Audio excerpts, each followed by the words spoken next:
안녕하세요. 평양정보통입니다.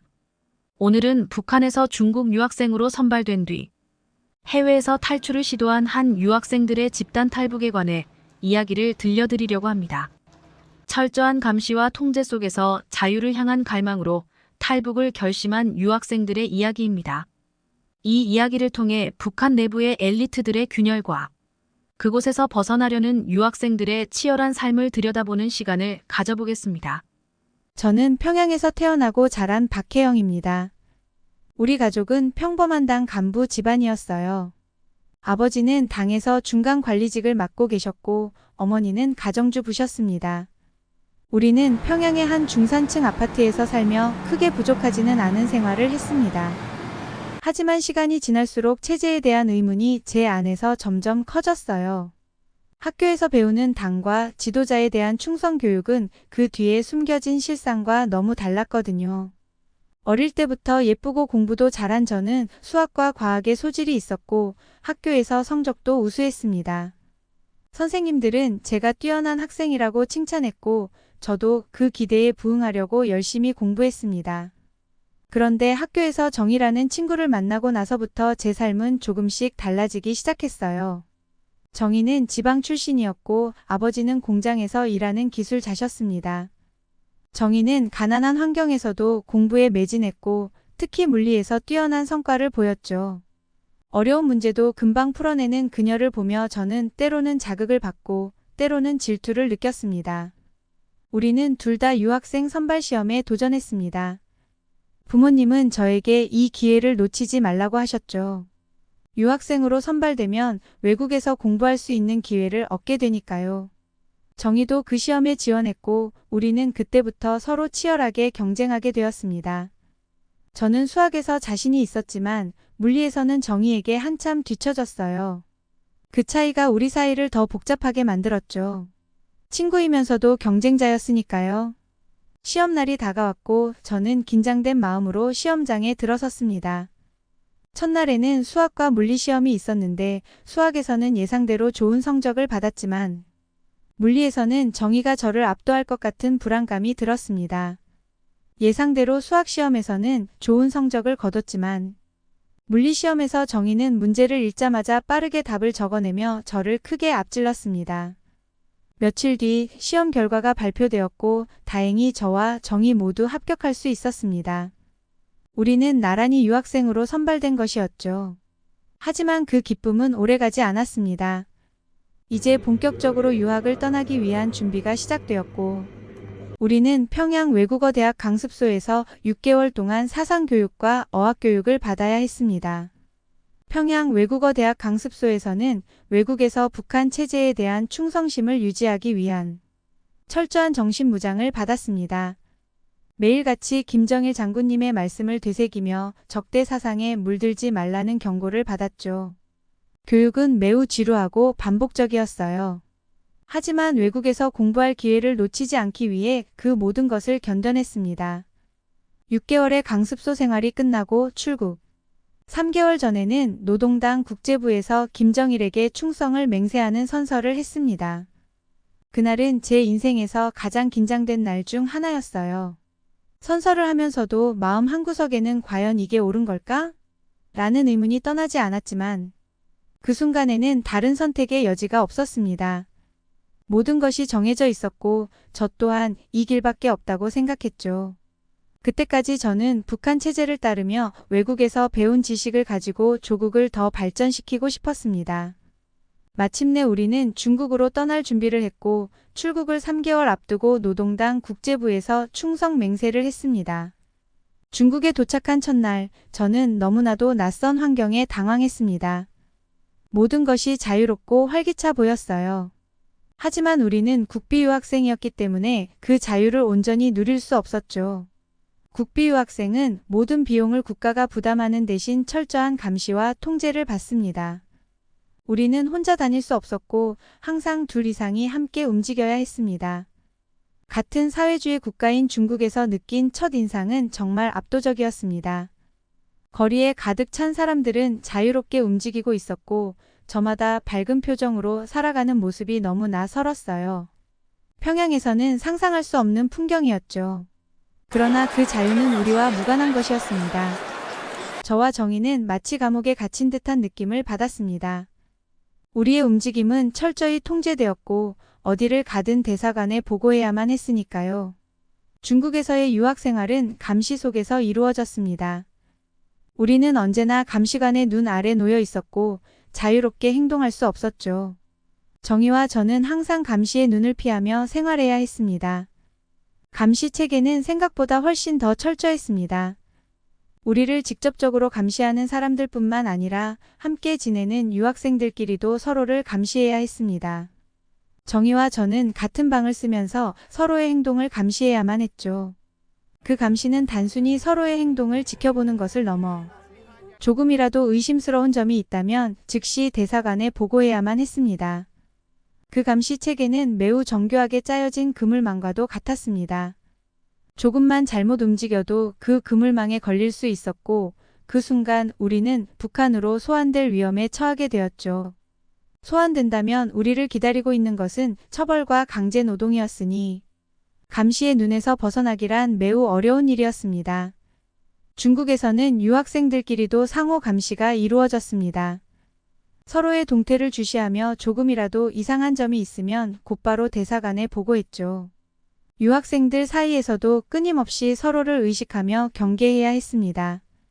사실 유학생들 사이에 나만의 드라마나 노래를 안 들어본 사람이 없다는 걸 우린 모두 알고 있습니다. 북한의 장마당을 통해서도 구할 수 있는 걸 감시한다고. 중국 유학생들이 감시해도 보고 싶은 건 다 구해볼 수 있거든요. 그러나 이러한 감시 속에서 우리는 조금씩 지쳐갔고 자유로운 세상을 경험하면서도 그 자유를 온전히 누릴 수 없는 모순된 상황에 놓여 있었습니다. 그러던 중 철민이 저와 정희에게 한국 유학생들과 함께 노래방에 가자고 제안했습니다.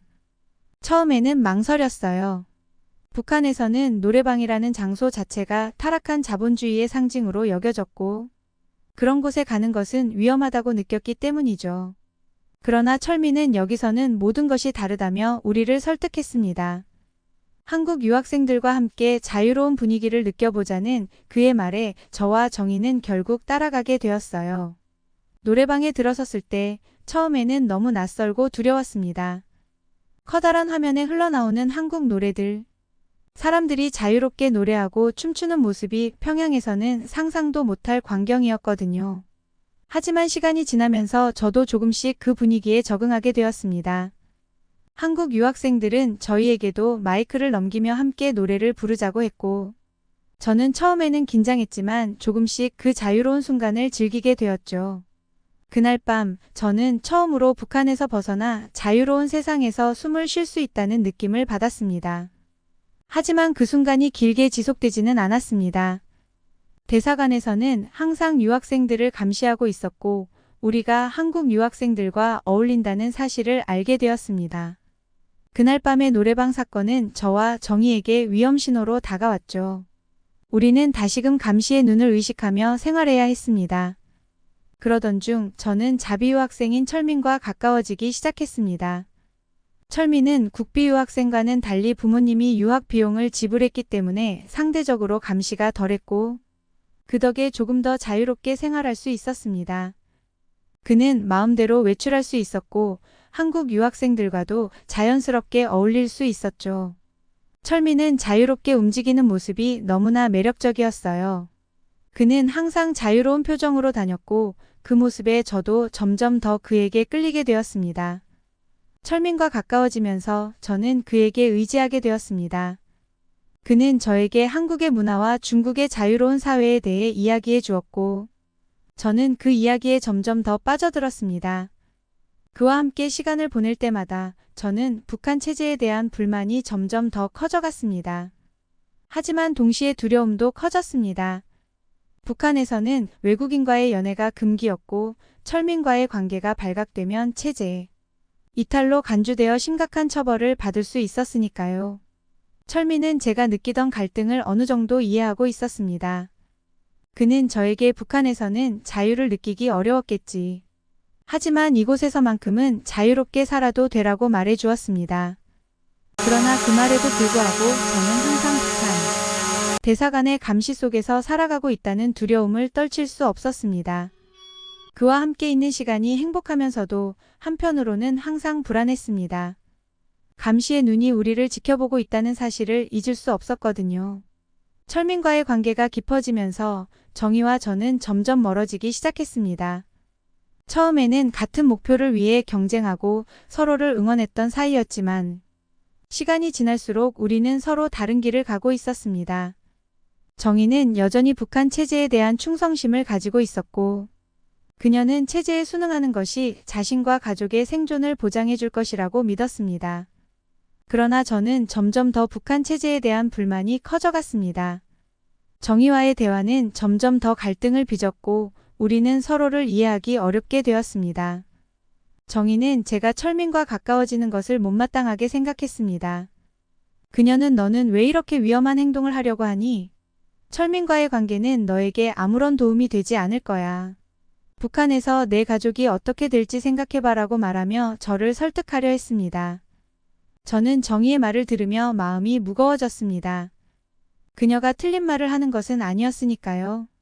하지만 저는 이미 북한 체제의 억압 속에서 더 이상 견딜 수 없다는 생각을 하고 있었습니다.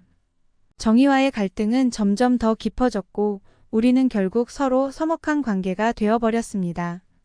그럼에도 불구하고 그녀는 여전히 저에게 중요한 친구였고 저는 그녀가 나처럼 자유를 갈망하게 될 날을 기대했습니다.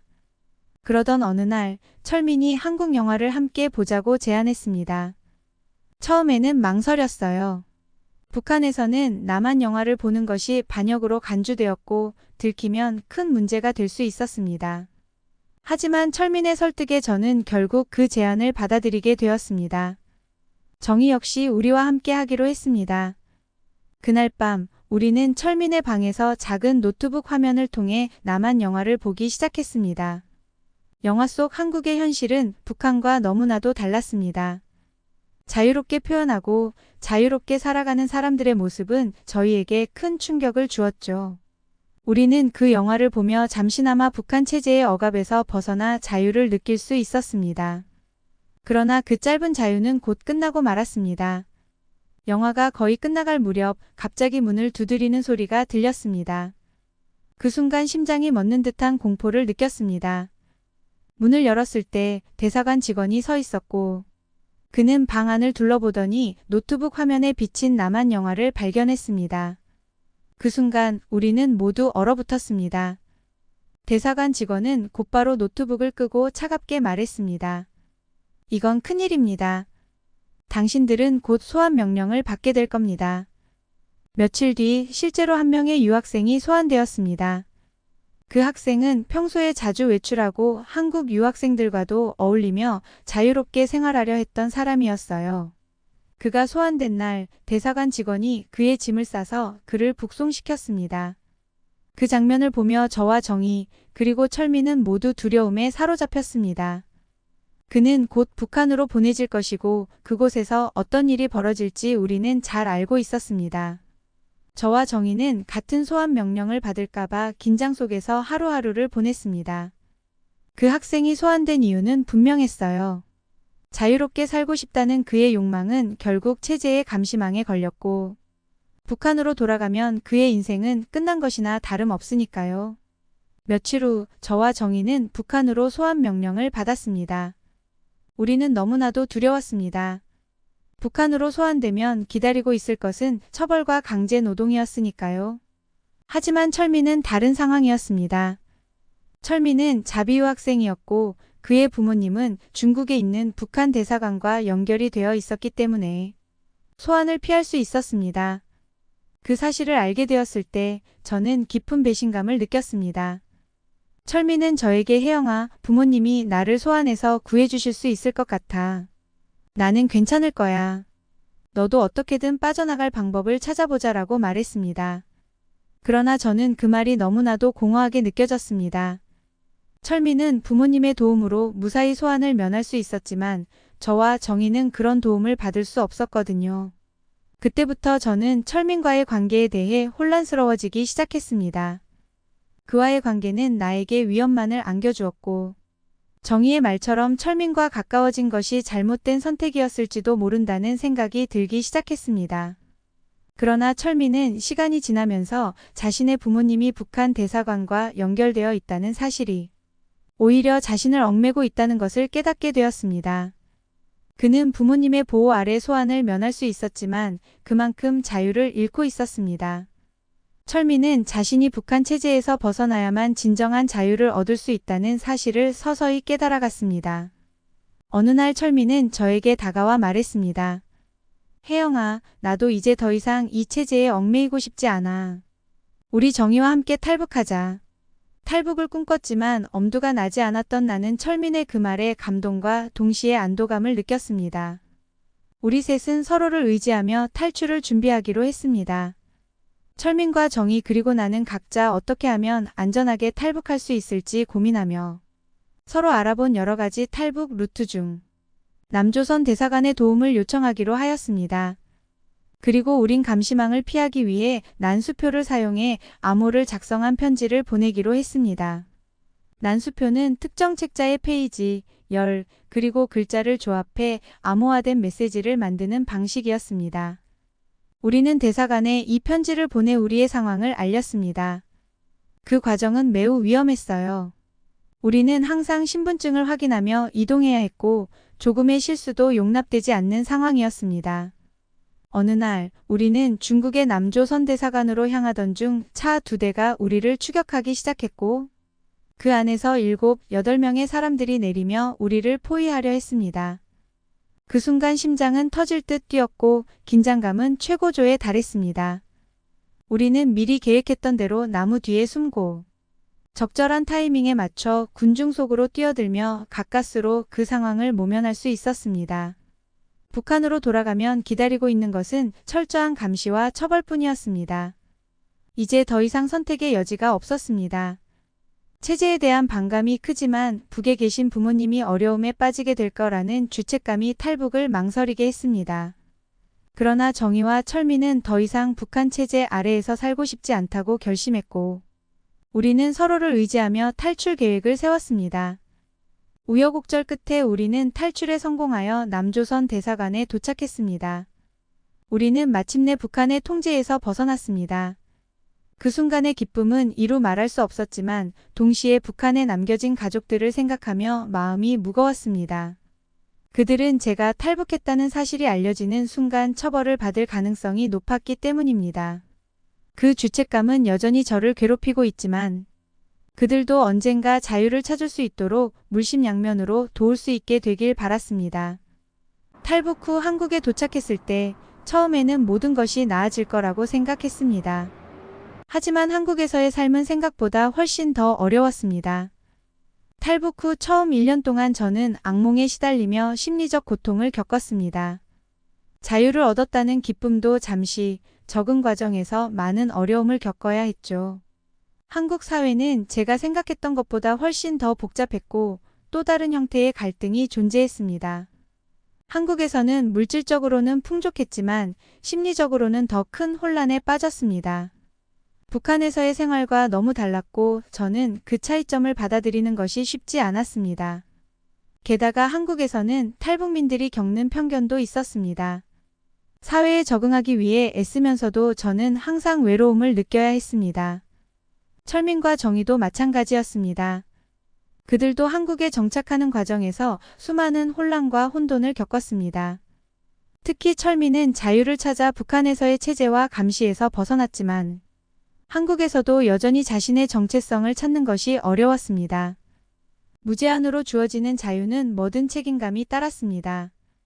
정의는 처음에는 모든 것을 잘 해낼 수 있을 것 같았지만 사회적인 편견과 탈북민에 대한 오해에 부딪혀 힘든 시간을 보냈습니다.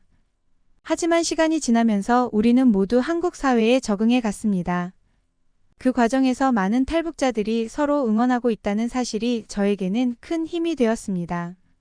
그들도 각자의 방식으로 적응하려고 애쓰고 있었고 저 역시 그들 덕분에 많은 위안을 얻었죠. 자유를 얻었지만 그것이 완전한 행복을 의미하지는 않죠.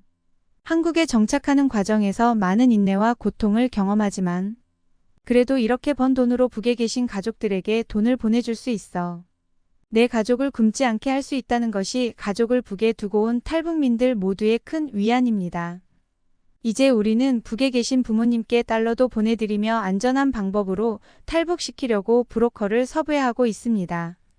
우리 부모님들을 안전하게 탈북시키고 한국에서는 귀하지도 않은 쌀밥에 고깃국을 실컷 먹여드리고 자유로운 세상에서 새로운 삶을 시작할 수 있게 되기를 바랍니다.